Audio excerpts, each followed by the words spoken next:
부활하신 예수님께서는 마지막으로 제자들에게 이런 말씀을 남기셨어요. 온 유대와 사마리아와 땅 끝까지 이르러 복음을 전하십시오. 이에 따라 예수님의 제자들은 예루살렘에서, 초대 교회의 빌립은 사마리아로 가서 복음을 전했어요.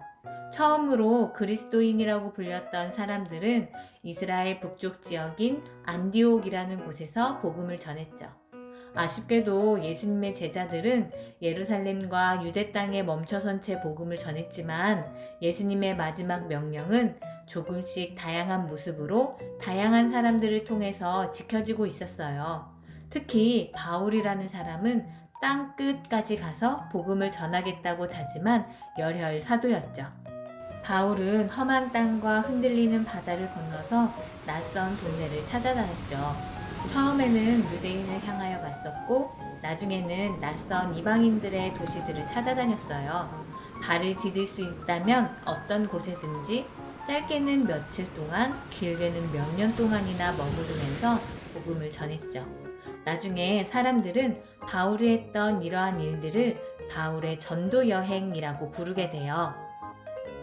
바울은 전도 여행 중에 한 도시에 들어가면 먼저 유대인의 회당을 찾아갔었는데요. 이미 성경과 하나님에 대해 알고 있던 사람들에게 이런 말을 하고 싶었기 때문일 거예요. 구약 성경에서 말씀하신 하나님의 약속이 예수님을 통해서 이루어졌습니다. 예수님을 믿으세요. 유대인들 가운데 바울의 이야기에 귀를 기울이면서 예수님을 믿는 사람들이 생겨나기 시작했어요. 그리고 동시에 바울이 전해주는 예수님의 이야기를 믿지 않을 뿐더러 예수님을 전하는 바울을 미워하는 사람들도 생겨났죠. 바울을 미워하는 사람들은 바울이 다니는 도시마다 따라다니면서 바울을 괴롭혔어요. 심지어 바울이 거의 죽을 정도로 돌을 던지기까지 했죠. 그래서 결국 바울은 유대인이 아닌 이방인들에게 복음을 전해야겠다고 생각했어요. 바울은 몇 년간 함께했던 에베소의 장로들을 불러서 이방인을 위한 여행을 떠나기 위해 먼저 예루살렘으로 가겠다고 말했어요. 사람들은 걱정했죠. 예루살렘에는 바울을 미워하는 유대인들이 많이 있었거든요. 하지만 바울은 자신을 걱정해주는 사람들에게 이렇게 말했어요. 바로 오늘 우리가 읽은 성경 말씀이죠. 나는 성령의 지시를 받아서 예루살렘으로 갑니다. 거기서 어떤 일이 닥칠지 모릅니다.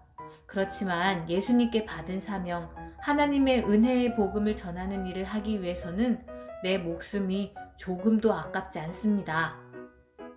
예수님께서 십자가를 앞에 두고 기도하실 때 나의 뜻이 아닌 아버지의 뜻대로 되길 바란다고 기도하셨었는데요. 바울도 예수님의 이러한 마음을 가지고 이방인들을 향해 떠났던 것 같아요. 그렇게 바울은 예수님의 명령을 따라서 마지막 목표로 스페인으로 가서 복음을 전하려고 했어요. 당시 사람들은 세상의 끝을 스페인이라고 생각했거든요. 그런데 바울은 왜 스페인으로 곧장 가질 않고 먼저 예루살렘으로 간 걸까요? 사실 바울의 모든 전도 여행의 시작과 끝은 이 예루살렘에서 이루어져요. 바울이 예루살렘에 있는 제자들과 함께 자신의 전도 여행에 대한 이야기들을 나누고 싶었기 때문일 거예요.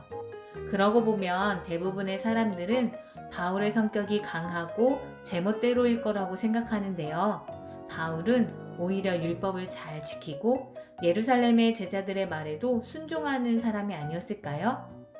바울의 이러한 다짐 덕분에 유대인들을 넘어서 땅 끝에 있는 낯선 이방인들에게 복음이 전해지게 되었어요.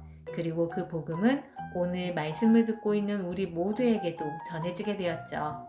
여러분, 우리도 부활하신 예수님을 세상에 전해야 하는데요. 예수님의 명령을 생각하면서 용기 있는 바울의 모습을 기억하면서 그렇게 복음을 전해보면 어떨까요?